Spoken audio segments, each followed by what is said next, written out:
Welcome to Chillin' 101. We hope this video helps. You'll begin by making your device visible to the tools. Enable developer options and turn on USB debugging.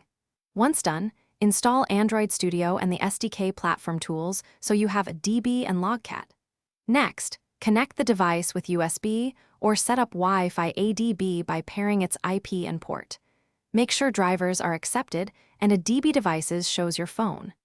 This gets you to the first runnable state, letting you launch apps and collect initial logs immediately. You now run the app and start inspection. Launch from Android Studio and attach the debugger to the process. Set breakpoints where behavior diverges and step through lines while you inspect variables and evaluate expressions. This shows why state changes occur. Simultaneously, tail filtered a DB Logcat to capture system messages and exceptions. Use profiler tools for CPU, memory, and network to correlate performance spikes.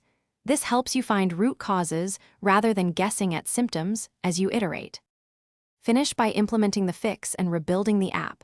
Run unit tests and instrumented tests to confirm behavior under repeatable conditions. Once you reproduce the bug and validate the corrected flow with logs and profiler evidence, make sure to run a full scenario to catch regressions. If something blocks you, clear app data and cache, restart a DB and the device, reinstall the APK, and recheck runtime permissions. One troubleshooting tip: reboot a DB and the device first. Many transient issues resolve immediately. Thanks for watching. Consider subscribing if we helped you.